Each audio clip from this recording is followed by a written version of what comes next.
mighty Yah. Sing, share Yah, as we put the trust in Yah. Forgive us, mighty Yah. We give thanks and praise for waking us every day. Thanks and praise for directing our ways. Thanks and praise for resting us Sabbath day. Thanks and praise for being our Elohim. We give praise to Yah, a new song for our passion to lighten up our steps in orderly fashion and raise us up and pull our souls from the ashes. Your testimonies and statues are a classic. Our enemies console daily to discord us. We turn to you, cause you the one that has anointed the Prince and Shepherd. Next to you, our holy King, and only unto Yah we will rejoice, dancing. Sing, cheer Yah, as we put our trust in Yah. Forgive us, mighty Yah. Sing, cheer Yah, as we put our trust in Yah. Forgive us, mighty Yah. Sing, cheer Yah, as we put our trust in Yah. Forgive us, mighty Yah. We give our praise unto Yahweh every day. We give our praise only to Yah will we seek. We give our praise to be the humble and the meek. We give our praise as only Yah is Elohim. So Yah return us back to be the lot of the righteous, the witness to the world that your law is a light and a lamp unto our feet. We will prophesy and speak. We're created from the dust, only breath from Elohim, and the vision of a dream. That's how the mighty Yah speak, confessing all our sins unto Yah we bow our knees. Confessing and we plead, while the wicked would just flee. We your servants turn to you, watch us rejoice, dancing. Sing, cheer Yah, as we put our trust in Yah. Forgive us, mighty Yah. Sing, cheer Yah, as we put our trust in Yah. Forgive us, mighty Yah. Sing, cheer Yah, as we put our trust in Yah. Forgive us, mighty Yah. Mishpachah Yada, we sing to Yah. Your praise flow out of my mouth, it waters my soul. When I'm in drought, no doubt my Yah not worthy of your tender mercies, but you still show out. Now we atone right to our Yah for our sins, transgressions, iniquities that we committed on Yah. My wicked ways should have been had my life to inspire, but instead His mercy gave me the strength to inspire, to make a new song for my wrongs, to establish the fact that man does not live by bread alone, but every word that proceeds from the mouth of Almighty Yah. No wonder why unto Yah every knee shall bow. Cheer Yah, as we put our trust in Yah. Forgive us, mighty Yah. Sing, cheer Yah, as we put our trust in Yah. Forgive us, mighty Yah. Sing, cheer Yah, as we put our trust in Yah. Forgive us, mighty Yah. Sing, cheer Yah, as we put our trust in Yah. Forgive us, mighty Yah. We give thanks and praise for waking us every day. Thanks and praise for directing our ways. Thanks and praise for resting us Sabbath day. Thanks and praise for being our Elohim. Mishpachah Yada, we sing to Yah. Your praise flow out of my mouth, it waters my soul. When I'm in drought, no doubt my Yah not worthy of your tender mercies, but you still show out.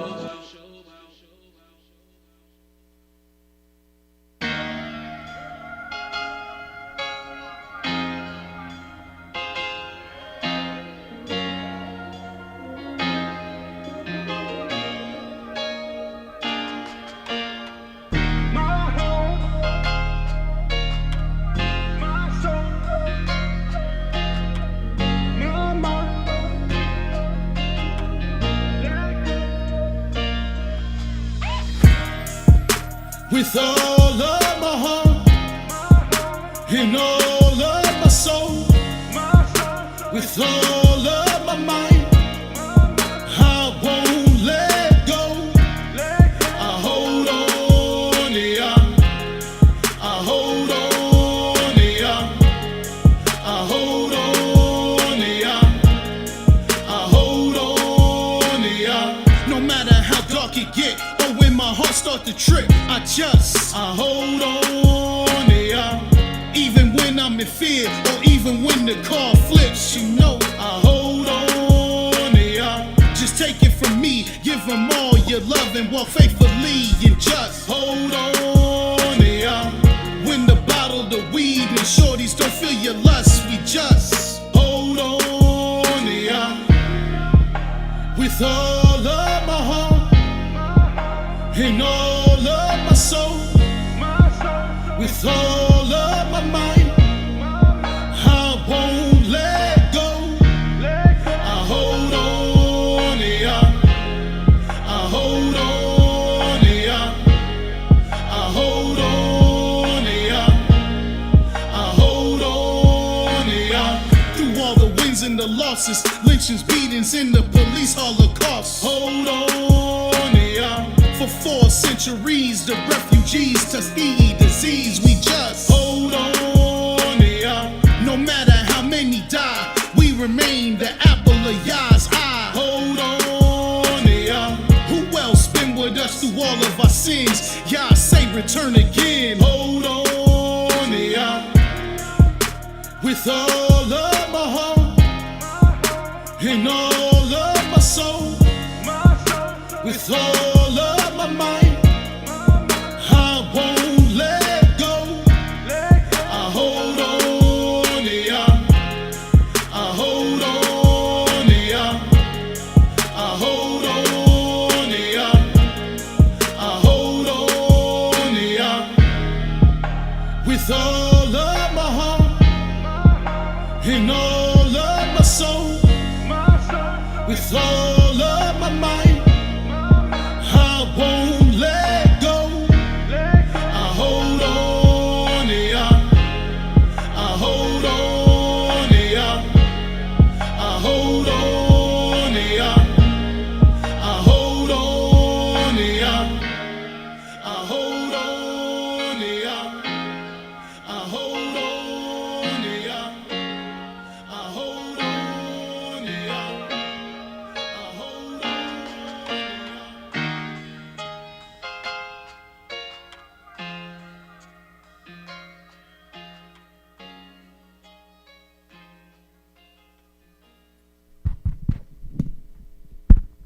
Hallelujah, hallelujah, hallelujah.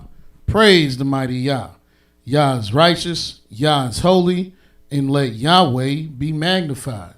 Shalom, shalom, shalom. Welcome to another beautiful broadcast of Nothing But the Truth. I'm Moreh Ishai Yisrael from the House of Israel of Cincinnati at 2330 Kemper Lane, here to bring you nothing but the truth.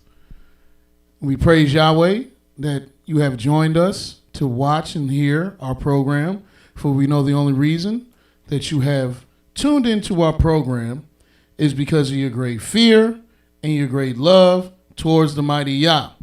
And who is this Yah? Yahweh is the creator of the heaven, earth, and sea, and all that therein is. Yahweh is the only judge, the only lawgiver, the only king, and the only redeemer, and the only savior of Israel in the world. And Yahweh is the one that has raised us up to bring you his awesome words of truth, and that's what we will do. And praise the mighty Yah, we will be digging into the word of the Most High again this evening, straight out of the book of the Most High, straight out of the book of the righteous, the Holy Scriptures, to continue with our series on marriage, the testimonies of marriage. And what are these testimonies of marriage for? For the Creator lets us know that to the law and to the testimony, if they speak not unto his word, it is because there is no light in them, which lets us know that these testimonies for marriage is your light into your marriage. And not just the marriage with your spouse, but marriage, period. Marriage as a whole. these testimonies of marriage is the light you need to guide you through the institution of marriage, which is the foundation of the families of the earth. It's a foundational doctrine and institution of life here on earth. There's no more important relationship and institution that you will be a part of as a living soul than marriage. For you're even married unto the Most High are the children of Israel. For Yahweh said, "Return, O ye backsliding children, for I am married unto you."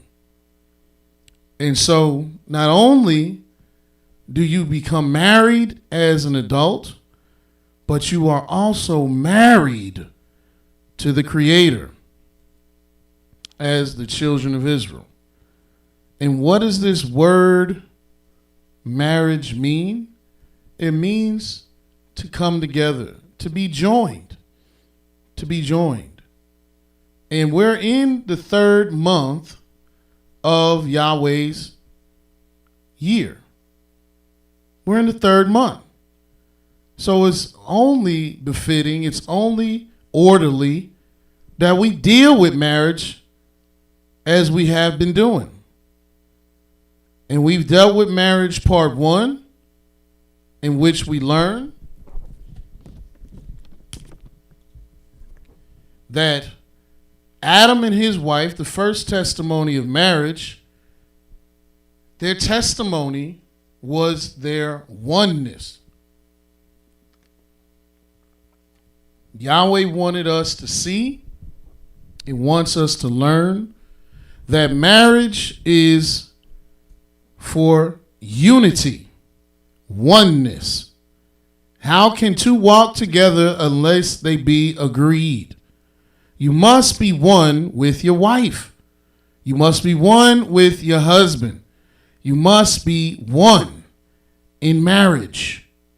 And Adam and his wife were one, even through the good and the evil.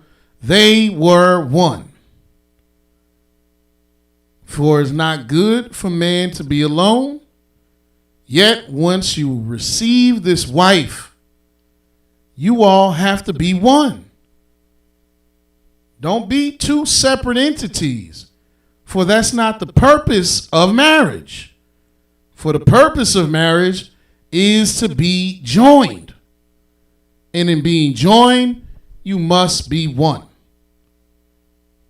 And then we read and learned in the second part of marriage, marriage part 2, that their testimony, Abraham and his wife Sarah, their testimony was a blessing. For your marriage should have purpose. And that's what these testimonies are teaching you, the purposes to these righteous men and women's marriage. For there's a purpose, an overall purpose of marriage. But your marriage is purposed to carry out and to bring about the glory of Yahweh in the manner in which He wants it designed to do. So Abraham and Sarah's purpose, and they lived their purpose, and they walked in their purpose, and they executed their purpose, which was to be a blessing. For Yahweh told Abraham, "You shall be a blessing." Right there in Genesis, the 12th chapter.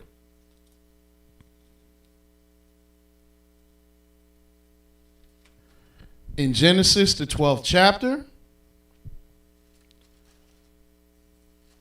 verse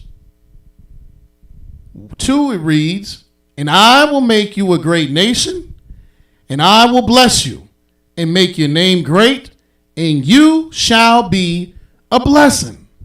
Letting him know this is what your purpose to be, a blessing. And Abraham was a blessing. Everywhere he went and everybody that was around him was able to see the residual effect of Abraham being a blessing. He was a blessing. He had 318 trained servants from birth in his house to fight with him. How you think he had that? He didn't enslave them. They weren't slaves. They were his servants of his house. And they were with him in blessing. He had manservants and maidservants and much cattle and much gold and silver and riches. And how did he get it? Because of Sarah, who was a blessing to him. And not only to him, but she was a blessing. So they walked in that purpose of blessing. Sarah blessed Abraham everywhere they went. And went along with letting them know, oh, that's just my sister. She didn't step up and go towards the other way. She didn't give Abraham no problems. She was a blessing. And in turn, she was blessed, which brought about their blessed child, their inspired child, their child that came about through divine inspiration and divine intervention, because Sarah was 90 and Abraham was 100. And this child they had, whose name was Isaac or Yishkak, was a divine child. The way they even knew that this child was coming was through the word of Yah. And not only that, Isaac received his wife by divine inspiration. Signs, as how Yahweh does with his messengers, shows them signs. This is how you know Yahweh's talking to you and dealing with you and showing you things. He gives you signs and he reveals things unto you. And he had to reveal to the servant of Abraham, Isaac's wife, as Isaac was revealed unto Abraham and Sarah. And not only did Yahweh reveal Isaac's wife, Rebekah, in part 3 of marriage, but once they were married, they had to wait for 20 years to have children, and it had to be revealed unto them that they would have children. 2 sons, as a matter of fact. And when the wrestlings in the womb were too much for Rebekah, she needed it revealed unto her what was to be of these children. And the revelation was given to her. You have 2 manner of people in your womb, 2 different nations. And the elder shall serve the younger. And all of their marriage was through revelation, through messages of the Most High. And their testimony was that Yahweh is a witness between you and your spouse. And he is the one that will reveal everything to you that you need to know. And he will even make you a messenger unto him, as he had Rebekah and Isaac, messengers of the Most High. And they revealed secrets. And they revealed Yah's message. And they walked in that purpose. That's how they conducted their marriage. We want to know something? Let's ask Yah. Yahweh wanted to tell us something? He'll come and tell us. Everything in their marriage was through revelation, because they were the messengers of Yahweh. And the third part of marriage. In the fourth part of marriage, we learned about Jacob and his 4 wives. A man that had 4 wives plus himself, which was 5 people, brought forth 12 sons, which represented the glory of Yahweh. And they walked in their purpose to bring about the glory of Yah. They didn't fuss and fight over why they got to be in this relationship of 1 man and 4 wives. No, all they was focused on was, let's bring forth this holy seed. Let's bring forth these blessings in these children and continue to be a blessing and show forth the glory of the Most High with 12 sons. And Yahweh called Israel his glory with 12 sons. Even as the glory was shown forth in the breastplate with the 12 stones by their name, by their birth. 12 sons, Israel. So then we even learn in marriage part 5 through Cana and Elkanah. Elkanah, who also had 2 wives, Peninnah and Cana, they were a family of sacrifice. They sacrificed to the Most High. They honored Yahweh with their substance. And this was the testimony Yahweh brought forth with these people, that they were to honor the Most High through sacrificing of righteousness. This was their manner. This is what Elkanah did every year, went up to the house of Yahweh and sacrificed unto Yah and paid his vow. For he knew that when you give to Yah, he'll give to you. And Yahweh greatly blessed Elkanah's house.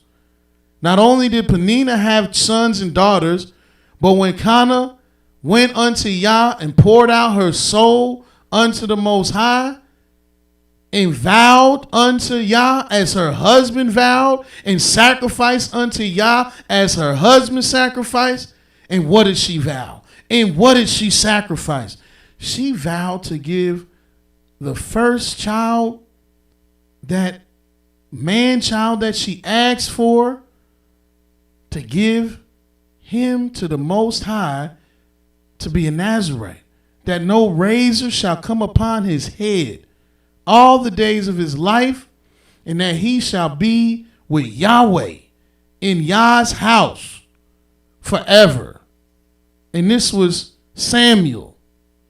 And he was this great man, servant of the Most High, great prophet of Yah, whose mother was Cana and father Elkanah, he was the result of a sacrificing family, of a honorable family.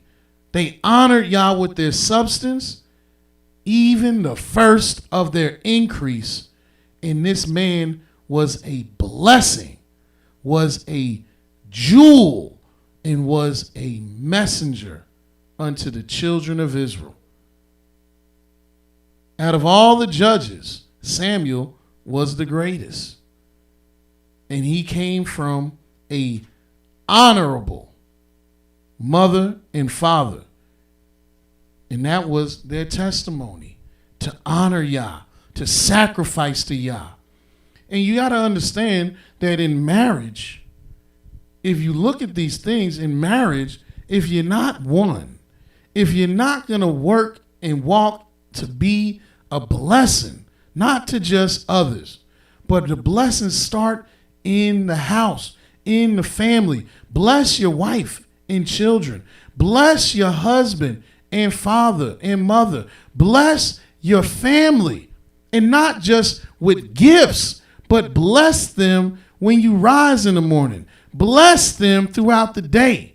Just bless, just seek to be a blessing. And then seek Yahweh for everything, like Isaac and Rebekah.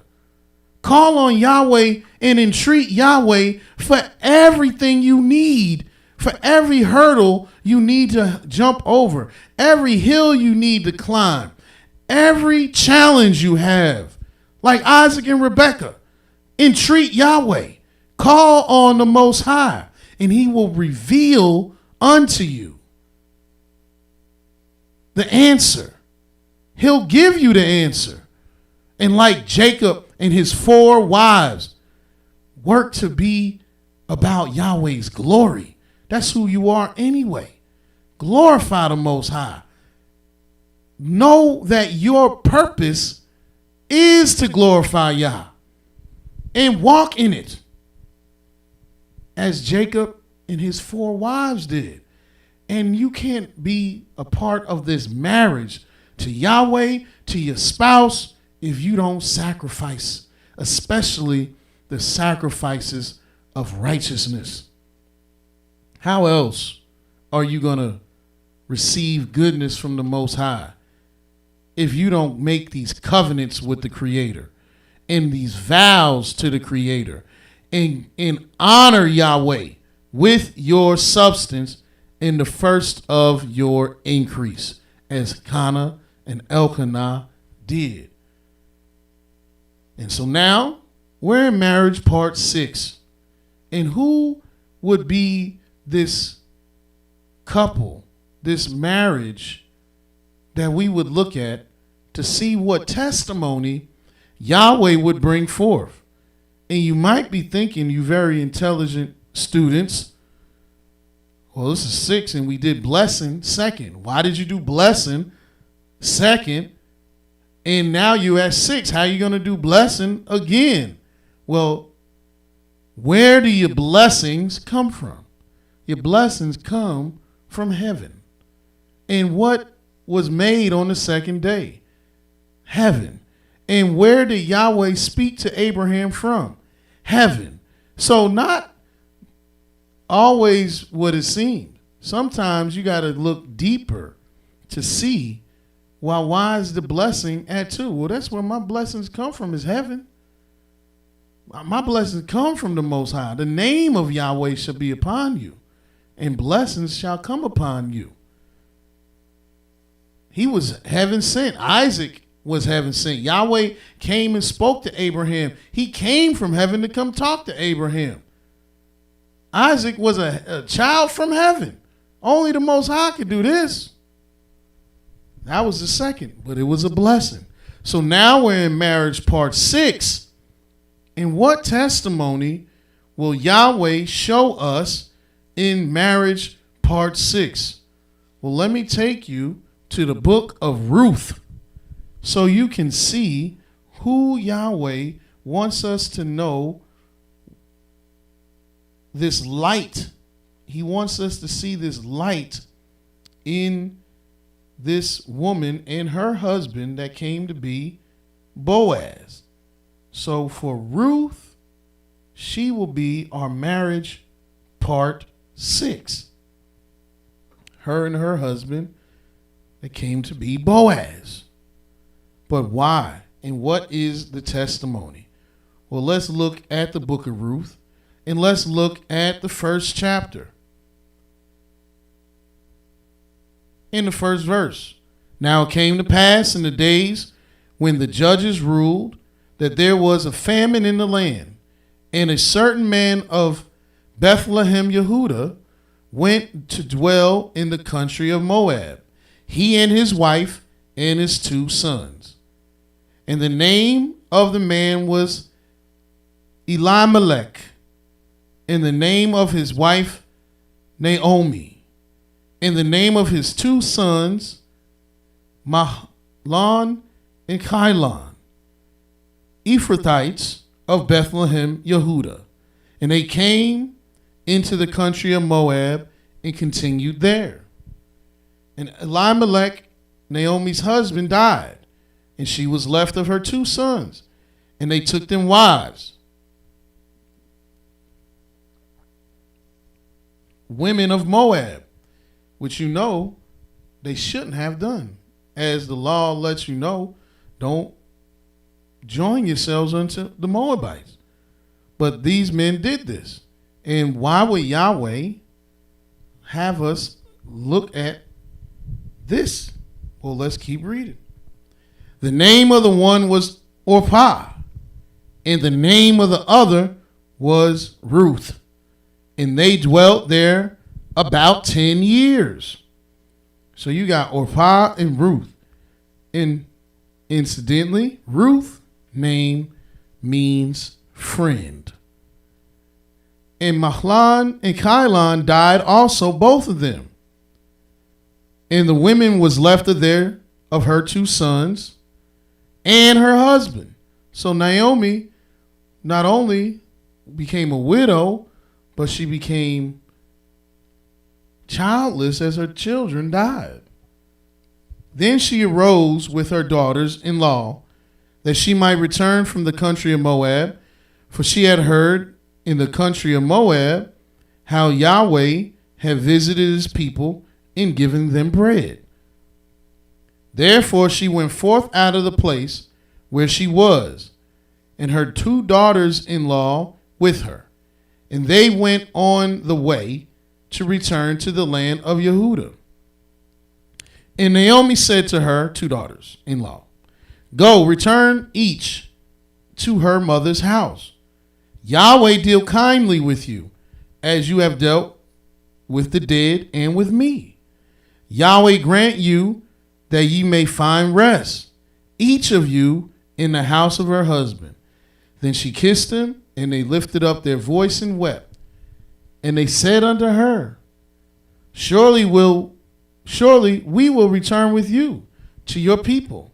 And Naomi said, Turn again, my daughters. Why wilt thou go with me? Are there yet any more sons in my womb, that they may be your husbands? Turn again, my daughters. Go your way, for I am too old to have a husband.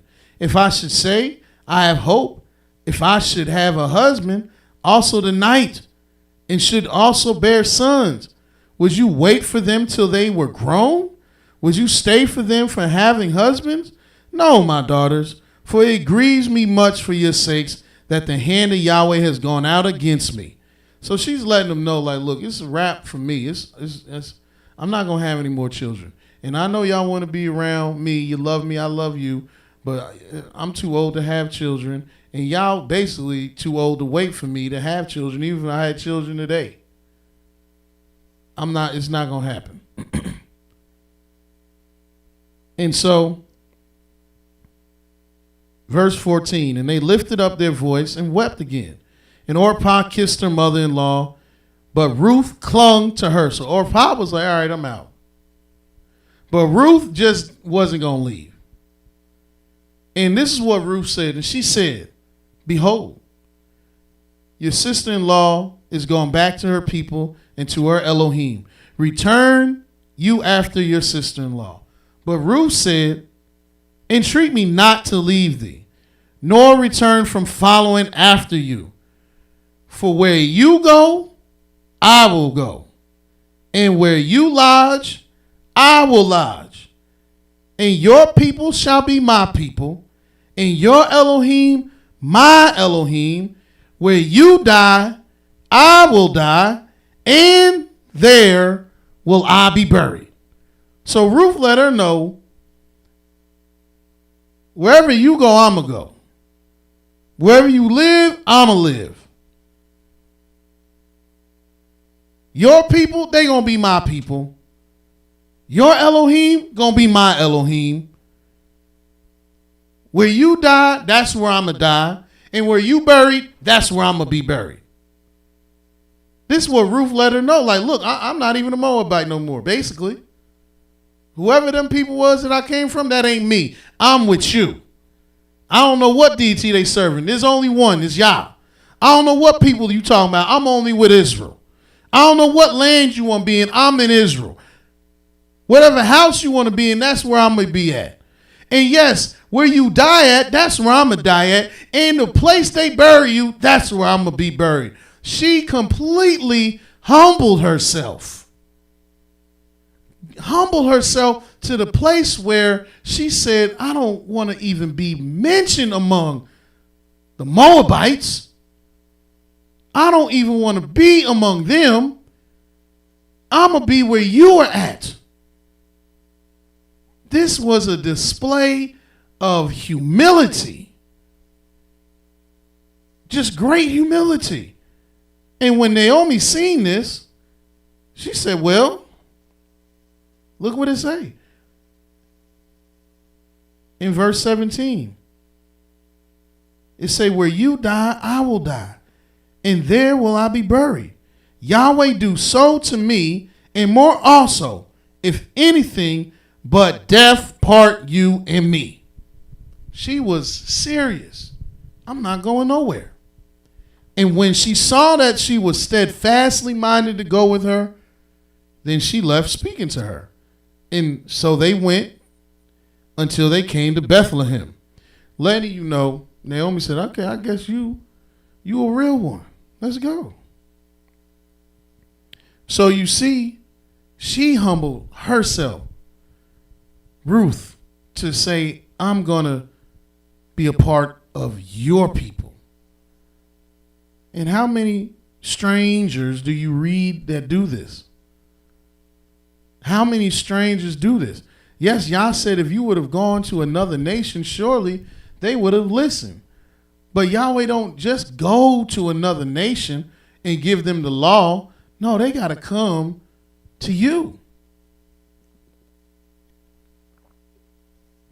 And Ruth was joining herself to Israel. She wasn't about to go away. And she said to them, and so verse 19, so they two went until they came to Bethlehem. And it came to pass, when they had come to Bethlehem, that all the city was moved about them, and they said, is this Naomi? So Naomi must have been somebody of renown. They said, oh man, look, it's Naomi. Like they were happy to see her. And she said to them, call me not Naomi, because Naomi means pleasant. Don't call me Naomi, but call me Marah or Mara.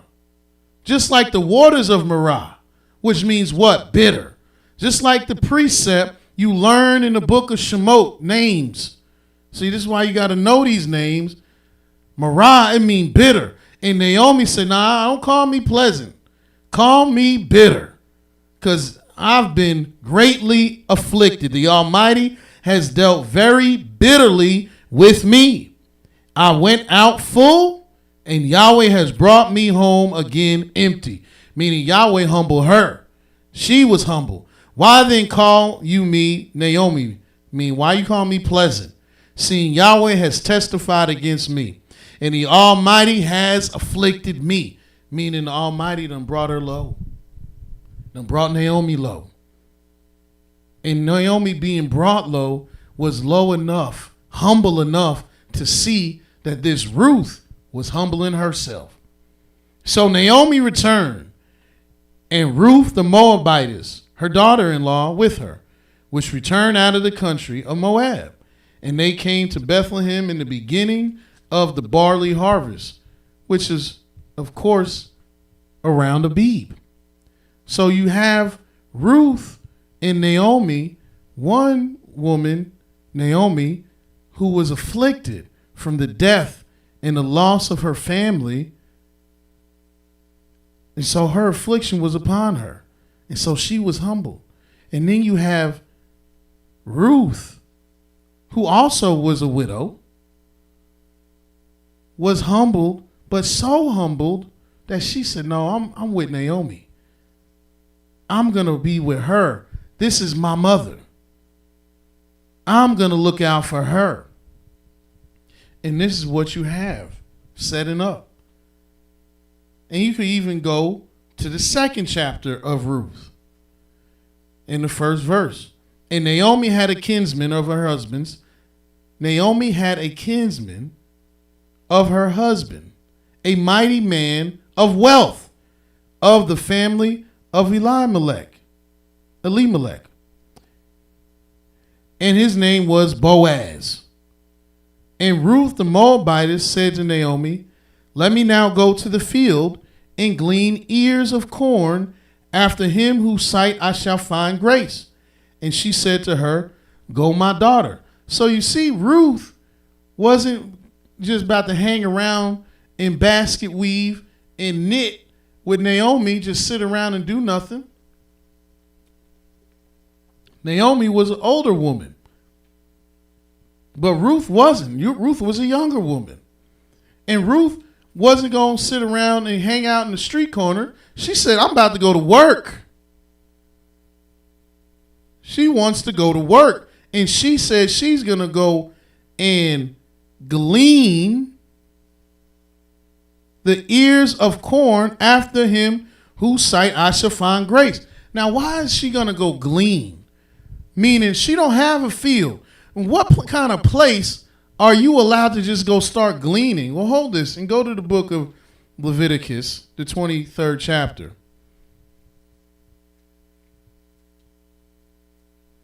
In Leviticus, the 23rd chapter, in verse 22, it says, and when you reap the harvest of your land, you shall not make a clean riddance of the corners of your field when you reap, neither shall you gather any gleaning of your harvest. You shall leave them for the poor and to the stranger. I am Yahweh your Elohim. So it's a commandment. It's a law that we're not even, you know how when you go to these fields today, these machines, they'll go and gather it all up. They gather it all up. They don't leave nothing. They don't let nothing fall. They take it all. But Yahweh not only didn't want us to get the corners, meaning he said basically leave the borders of your field, and then that which you gather, the gleanings, which is basically that which is, falling out of the bag, that all that stuff that's falling because you picking, and it's this stuff that's just going to fall to the ground. The gleanings in the corners, you leave that for the poor and the stranger, meaning there's nobody that need to go hungry. The poor and the stranger could go out during the harvest and just start picking up the extras. And whoever feel that allows them to do so, which everyone should allow them to do so, because it's a law. So Ruth knew this, that I could go and get some food. You see how merciful the Most High is? And Ruth, again, showing more humility. I'm going to go work and go get some food for this house. So she went to go glean. In verse 3 of the second chapter of Ruth, and she went and came and gleaned in the field after the reapers.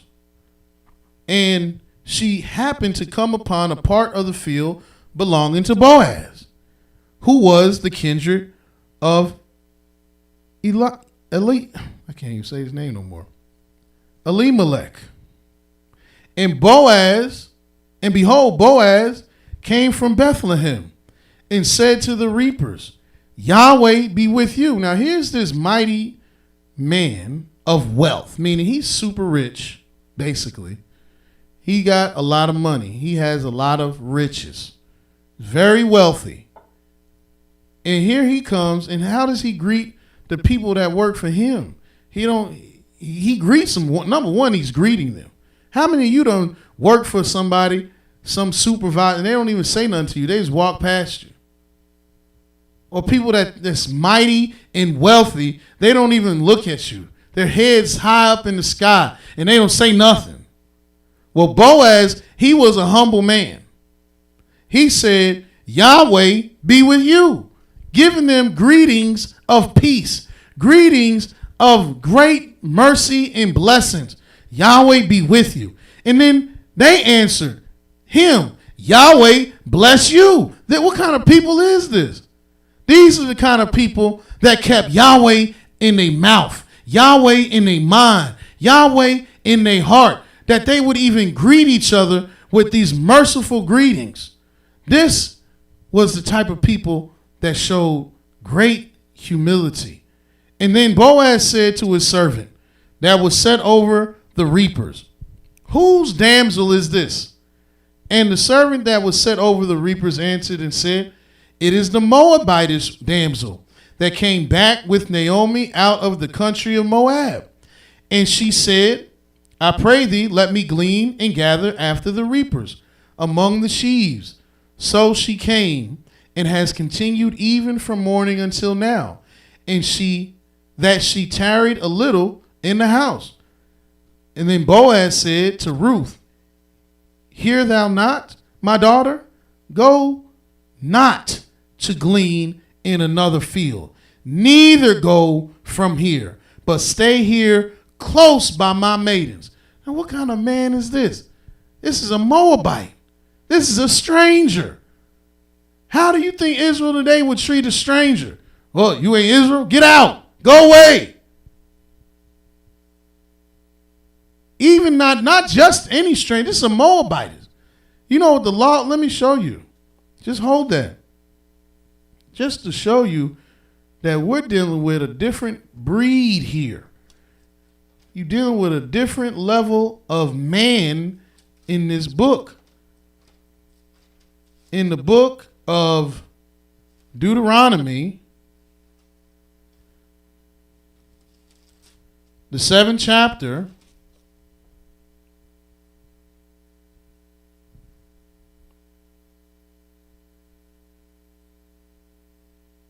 let me see here.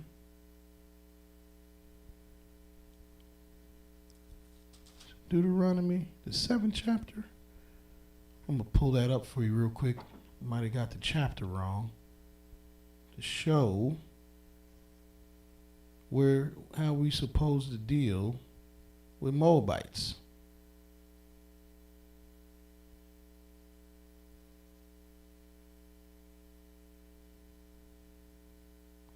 Deuteronomy, the 23rd chapter.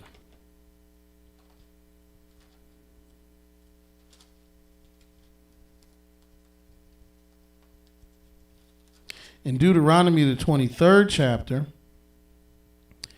in the verse 3, it says, an Ammonite or a Moabite shall not enter into the congregation of Yahweh.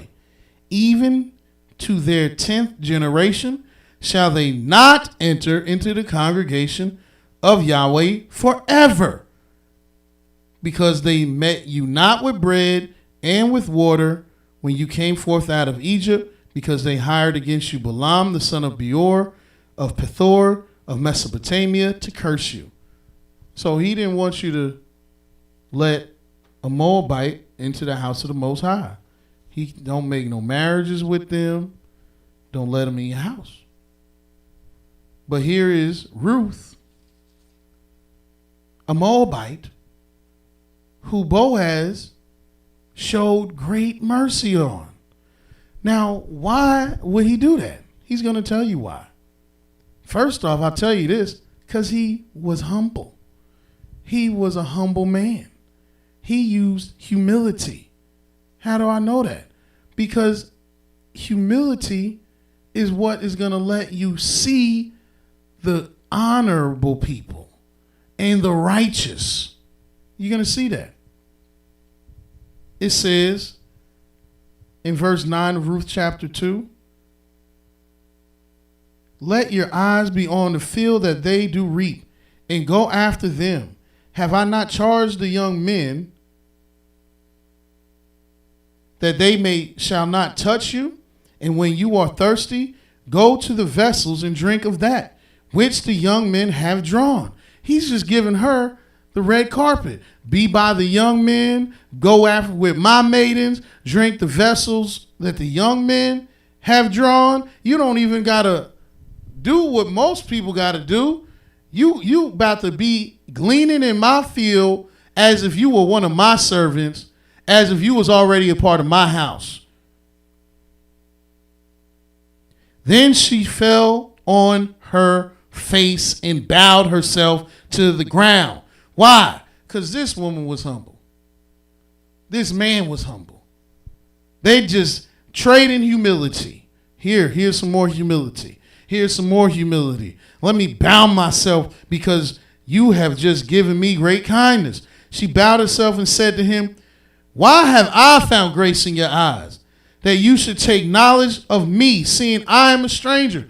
And she know, like, I'm just a stranger. Why are you treating me so well? And Boaz answered and said to her, it has fully been shown to me all that you have done to thy mother-in-law since the death of thy husband, and how you have left your father and your mother and the land in your birth, and have come to a people which you knew not before. And that's why, because Yahweh shown Boaz, he heard what Ruth did. She disowned her land, her people, her God. She said, I'm through with being a Moabite. I'm going to be with Naomi. That's what she did. So she didn't even want to be among them at all. And he's seen that. And he's seen that great humility and said, look what he said in verse 12. Yahweh repay thy work. So Yahweh's going to bless you for your humility. And a full reward shall be given to you from Yahweh Elohim of Israel, under whose wings you have come to trust. Meaning not just a reward, a full reward, a blessing, a blessed blessing, a blessed reward, a whole reward, a good reward. And on the sixth day, Yahweh said he saw everything that he made, and it was very good, meaning it was a full of goodness, a full reward. This great blessing she would receive for the blessing her mother-in-law with the humility she shown. Then she said, let me find favor in thy sight, O my master, for that you have comforted me, for that you have spoken friendly to your handmaid, though I am not like unto one of your handmaidens. And Boaz said to her, at mealtime come you here and eat of the bread and dip your morsel in the vinegar. And she sat beside the reapers, and he reached her parched corn, and she did eat and was satisfied.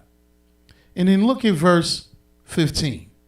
And when she had risen to glean, Boaz commanded his young men, saying, let her glean even among the sheaves, and reproach her not, and let fall also some of the handfuls on purpose for her, and leave them, that she may glean them, and rebuke her not. So he said, not only let her reap among the sheaves, but even drop some on purpose so she can receive it. In verse 17, so she gleaned the field until evening, and beat out that which she gleaned, and it was about an ephah of barley.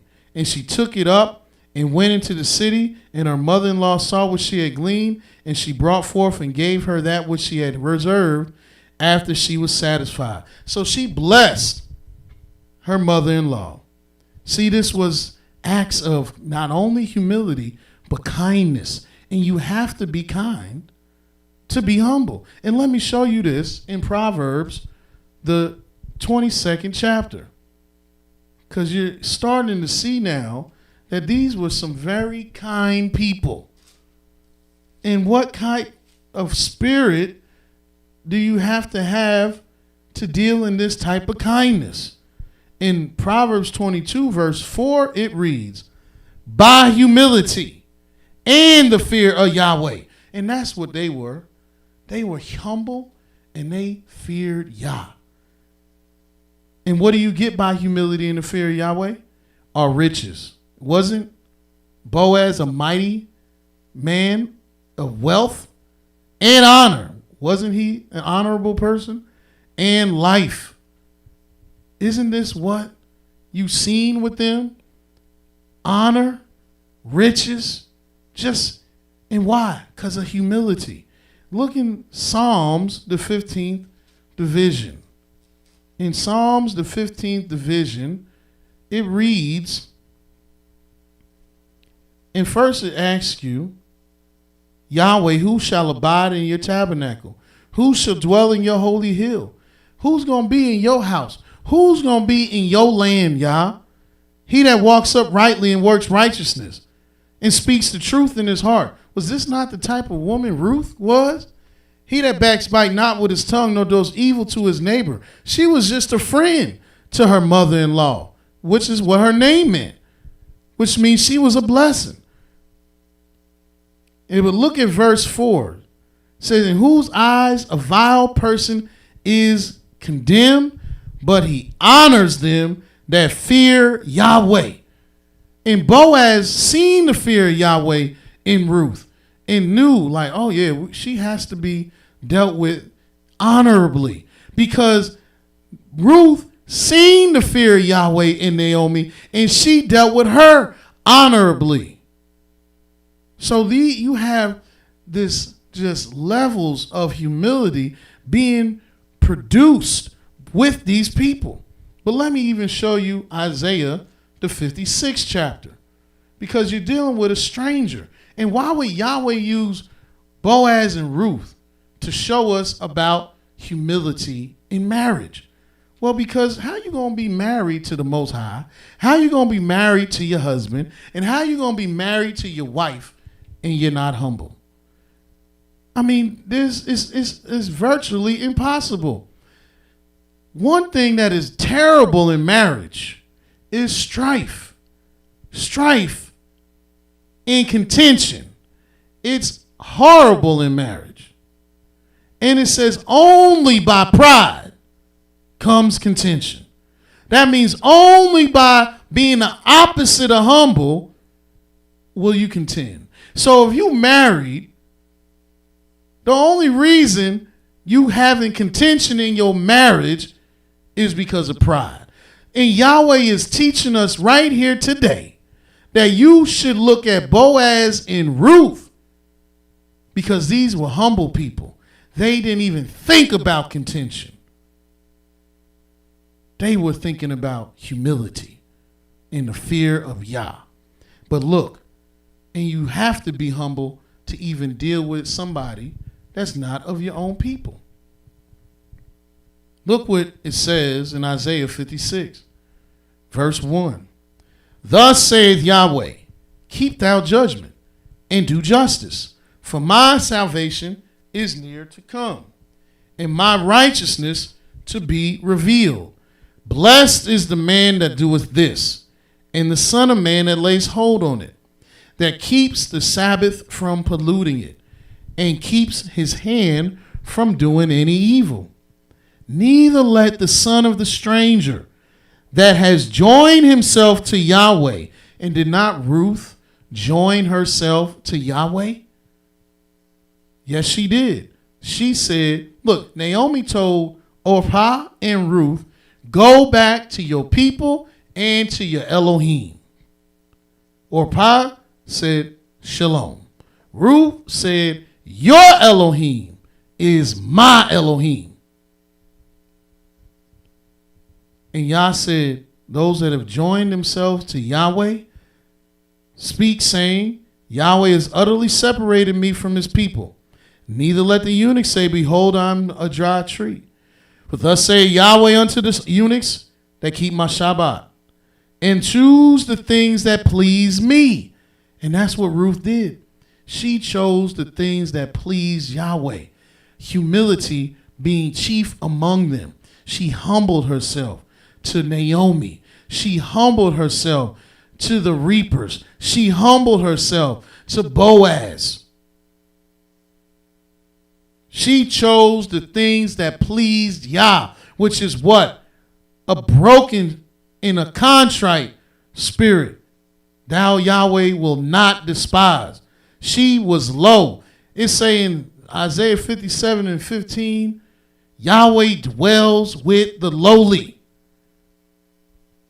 So she chose the things that pleased Yahweh. And take hold of my covenant. She said, your people will be my people, which means what your people do, I'm going to do. If you in this covenant, I'm in that covenant.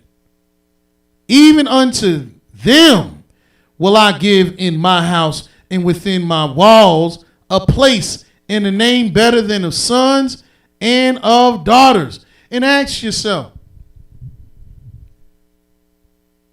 who gets their name in the holy scriptures?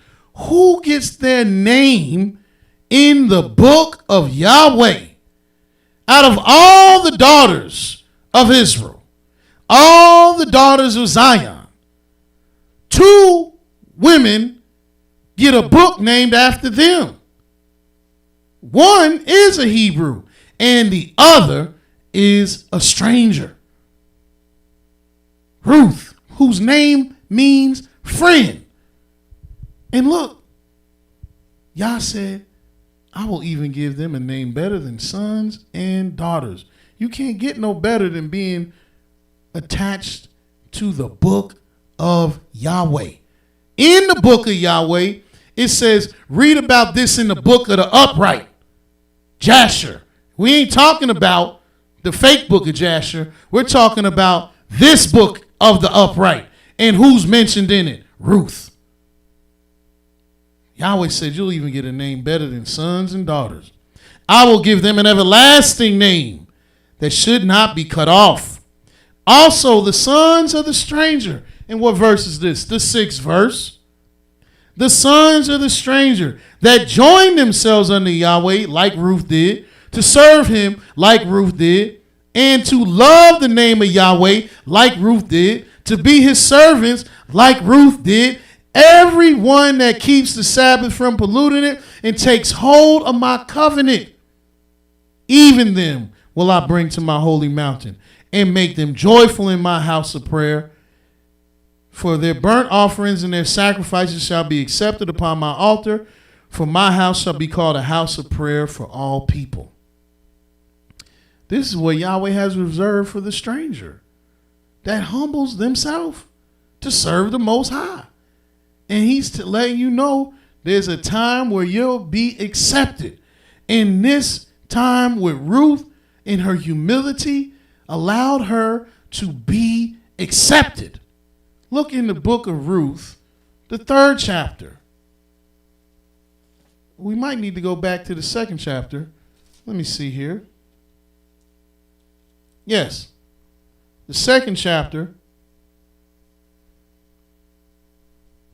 Start at verse 20, it says, and Naomi said unto her daughter-in-law, no, let's look at verse 19. And her mother-in-law said to her, where have you gleaned today? And where have you wrought? Blessed be he that did take knowledge of you. See, a blessing. And we're dealing with marriage part 6. Blessed be he that did take knowledge of you, and showed her mother-in-law with whom she had worked, and said, the man's name whom I work with today is Boaz. And Naomi said to her daughter-in-law, blessed be he of Yahweh, who has not left off his kindness to the living and to the dead. And Naomi said to her, the man is near of kin to us, one of our next kinsmen, which is a blessing, because in Israel we got a law that if a man pass away and he bear no sons, that his next to kinsman, his brother next to him, should take his wife and raise up seed in his name. Which means if I died and I had no sons, my kinsman, my brother next to me, would have to take my wife and marry her and give her seed, and that son would bear my name, which is also humility, meekness, because that's my child. That child came from my loins, and I got to call him by my brother's name? Yes. That's how you keep your name and inheritance in Israel. And Moab and Naomi knew this and said, oh my goodness, Boaz is your kinsman. He can do this service. And so Naomi said to her, and Ruth the Moabite said, he said unto me also, you shall keep close by my young men until they have ended all my harvest. And Naomi said to Ruth, her daughter-in-law, it is good, my daughter, that you will go out with his maidens, that they meet you not in any other field. So don't go in nobody else's field, Ruth. Just go with his women. And so she kept close by the maidens of Boaz to glean to the end of the barley harvest and of the wheat harvest, which is approximately 6 months, and dwelt with her mother-in-law. Chapter 3. Now listen what it says in chapter 3, the first verse of the book of Ruth. Then Naomi said to her mother-in-law, my daughter, shall I not seek rest for you, that it may be well with you? And now is not Boaz our kindred, in whose maidens you were? Behold, he winnows in barley tonight in the threshing floor. Wash yourself therefore and anoint you, and put your clothing upon you, and get you down to the floor. And look, just a side note, just to notice, she told her to get dressed. She didn't say put on the skankiest outfit you can find, put on the shortest skirt you can find, in the Daisy Dukes you can find, in the spaghetti straps, in the shoulderless shirts. She said, get dressed. Put on clothes upon you and get down to the floor and make not yourself known to the man. Be discreet until he shall have finished eating and drinking. And it shall be when he lies down that you shall mark the place where he lie. And you shall go in and uncover his feet. And you shall lay down, and he will tell you what you shall do. And she said to her, all that you say to me, I will do. Another act of humility. Whereas women today, I'm not listening to nothing you saying. I'm going to go out there and I'm going to shake around and bounce around and I'm going to catch me one. No, she's letting her know how to appeal to this man. All that you said I'm going to do. And she went down to the floor and did according to all that her mother-in-law told her. And when Boaz had eaten and drunk and his heart was merry, he went to lie down at the end of the heap of corn. And she came softly and uncovered his feet and laid herself down. And it came to pass at midnight that the man was afraid and turned himself, and behold, a woman lay at his feet. She didn't sneak in his bed. She didn't get him drunk and coerce him. She just laid at his feet, which is another act of humility. And he said, who are you? And she answered, I'm Ruth, your handmaid. Spread therefore your skirt over your handmaid, for you are near kinsmen. And he said, blessed be you of Yahweh. Another blessing. My daughter, for thou hast shown more kindness in the latter end than in the beginning. Meaning you still being kind. Still showing me kindness. And your mother-in-law kindness. You're being a friend. That's what friends do. And what her name mean? Ruth. Friend. Insomuch as you will follow not young men, whether poor or rich. He's saying you could have went after a young man, poor or rich, because you're a young lady, but you came to me, the near of your kinsman, which is the law. And now, my daughter, fear not. I will do to you that which you require. For all the city of my people does know that you are a virtuous woman. And you see, this is the only woman that's called virtuous flat out in the scriptures. Ruth, a Moabitess, a stranger, called virtuous. You won't see that with anyone else. But he said, you are a virtuous woman, and I'm going to do kindness unto you. More humility. And now is it true that I am your near kinsman? However, there is a kinsman nearer than I. More humility. I could just I'm a mighty man of wealth, and I can just make you my wife, but I'm not. I'm going to show forth my fear to Yahweh because there's somebody closer to you than me. But if he doesn't take you, I will. And that's what happened. Boaz went and did that. But let me show you how this ended up. It says, tarry here this night, and it shall be in the morning that if he will perform to you the part of a kinsman, well, let him do the kinsman's part. But if he will not do the kinsman's part to you, then I will do the part of a kinsman to you. As Yahweh liveth, lie down until the morning. And she lay at his feet until the morning, and she rose up before one could recognize another. And he said, let it not be known that a woman came into the floor. Meaning, don't go running your mouth. Be discreet. That's how you keep things calm and keep people out your business. And she did that too. And that's humble. Because many people done hooked up with the richest man in the neighborhood. Girl, who was I with last night? Oh, I was with the ballers of the ballers. No, Boaz like, man, keep it on the hush. Which means you got to be discreet. When it's time for me to let it be known, I'm going to let it be known. And he said, bring the veil that you have upon you and hold it.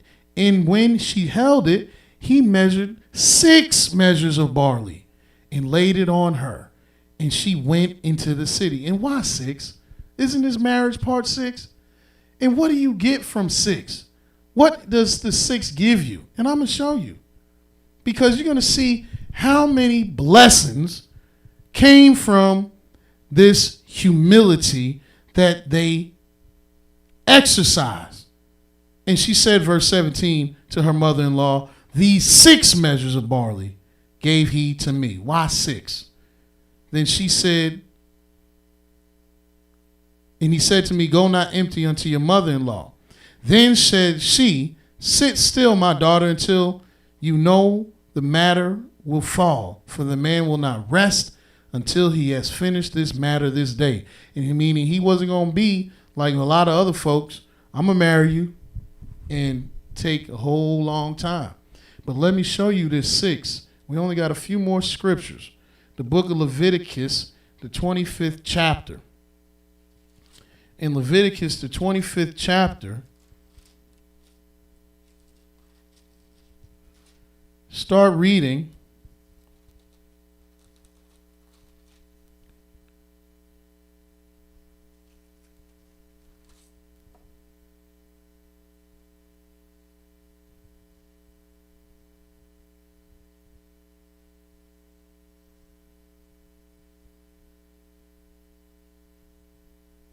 in verse 20. And why 20? Because it's the order of 6, which is a blessing upon man and beast. And if you shall say, what shall we eat in the 7th year? Behold, we shall not sow nor gather in our increase, which you're not supposed to do in the 7th year. So what we going to eat? Then I will command my blessing upon you in the 6th year. What's Yahweh doing in the 6th year? Command his blessing. And it shall bring forth fruit for 3 years. And so that's what Yahweh does in the 6th. Command his blessing. But what does it say in Proverbs 22 and 4? By humility and the fear of Yahweh is there riches, honor, and life. Boaz and Ruth were dealing in so many blessings because of their humility, because of how they were lowly, because how Boaz accepted this humble woman, honored this woman that feared Yah, sought to do the law. Naomi was afflicted. She was humble. She honored the Most High and not even turning away somebody that was trying to honor Yahweh. All throughout this book, they're blessing each other. And the book is called Ruth. And Ruth means friend. What is you supposed to do? What is you supposed to do with your friend? Show forth kindness. Show forth humility. That's what you're supposed to do. And that's what Ruth was being, a friend. Not an enemy, but a friend. And yet, of course, Yahweh would have it that the Moabites, who didn't show themselves friendly at all, a woman named Ruth, named friend, would show herself friendly to the children of Israel. If you bless them, you shall be blessed. And how does she bless them? Through her humility. Look at Proverbs, the 19th chapter. In Proverbs, the 19th chapter, the 22nd verse reads, the desire of a man is his kindness, and a poor man is better than a liar. And so you see, that's what Ruth was doing, being kind. That's what Boaz was doing, being kind. That's what their humility was able to display. Just kindness, overlapping kindness. And so, in doing so, they was a blessing to everyone. And let me finish this up. In the book of Ruth, for Boaz was able to marry Ruth. But let me show you these two wonders that comes out of this book. As I said, this was marriage part 6. And you think it's just about a blessing, but this is a double portion of blessings. Ruth blessed her mother-in-law. She blessed Boaz. Boaz blessed Naomi and blessed Ruth, and they were all blessed. But they did it through what?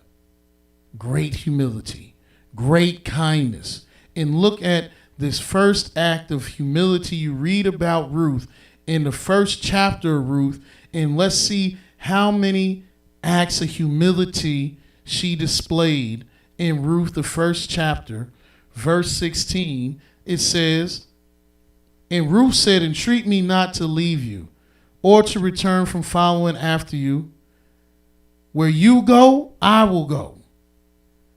Where you lodge, I will lodge. Your people shall be my people. Your Elohim, my Elohim. Where you die, I will die, and I will be buried." 6 things Ruth did and proclaimed that she would be to show you this great humility. Where you go, I'm going to go, 1. Where you lodge, I'm going to lodge, 2. Your people, my people, 3. Your Elohim, my Elohim, 4. Where you die, I'm going to die, 5. And where you're buried, I'm going to be buried, 6. She wanted to be blessed by Naomi, blessed by Yah, blessed. And she did it by humbling herself. Boaz blessed them, and he was humble. He took on a stranger to be his wife, to raise up seed, which you see in the 4th chapter. And just to expedite, go to the 4th chapter of Ruth.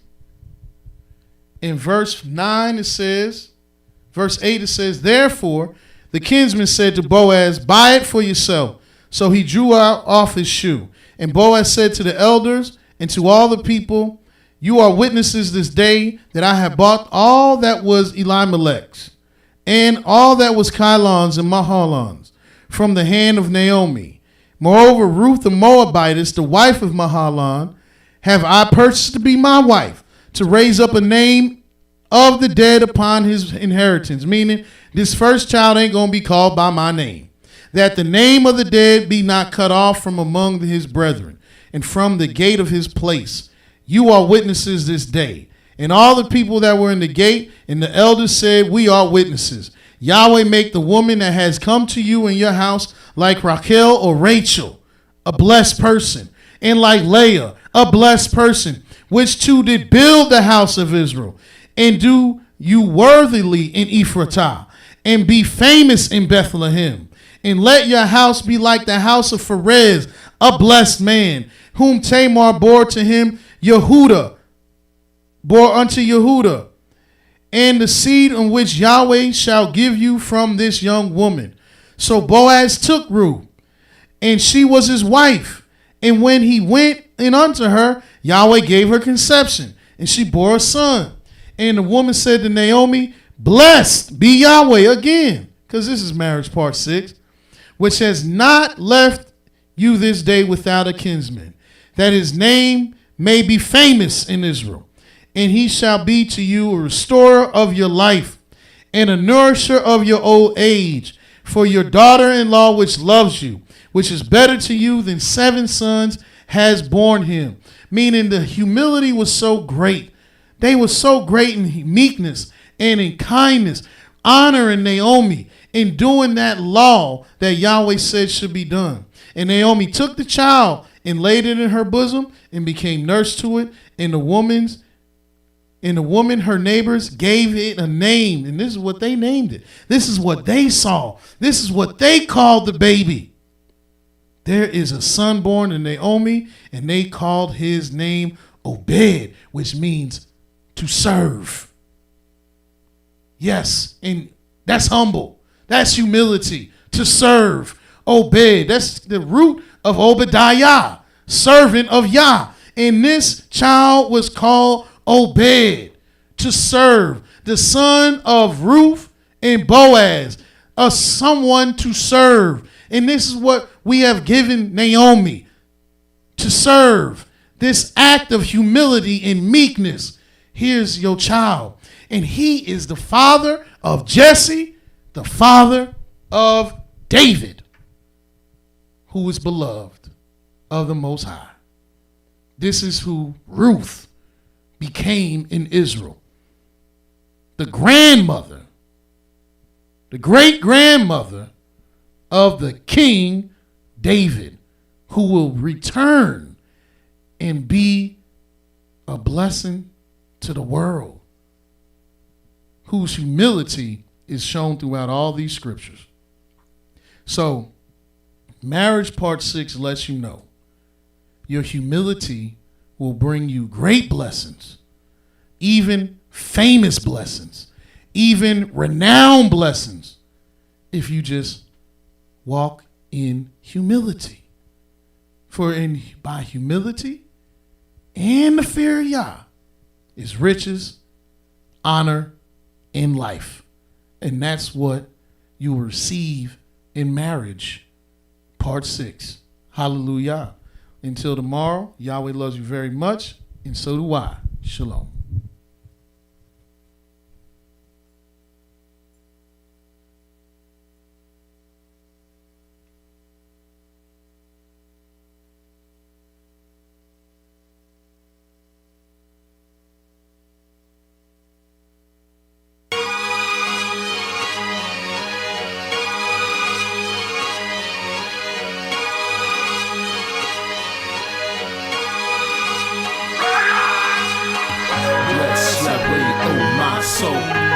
Bless Yahweh, oh my soul. Bless Yahweh, oh my soul. Sing your praises to your holy name. Bless Yahweh, oh my soul. Bless Yahweh, oh my soul. Bless Yahweh, oh my soul. Singing praises to your holy name. Bless Yahweh, oh my soul. Praise Yah. Bless Yahweh, oh my soul. Bless Yahweh, oh my soul. Singing praises to your holy name. Bless Yah, all you witnesses, do not forget his benefits. Forgives iniquities, heal the diseases in my ligaments. The Redeemer and Creator, me from dust, he know I make up merciful and slow to anger. Gracious, only one can save us. Yah, who satisfies my mouth with good things. Bless Yah, who renews me like the eagle's wings. Bless Yah, who made his ways known unto Moses and his acts to the children of Israel, who we chosen. Bless Yah. Bless Yah, oh my soul.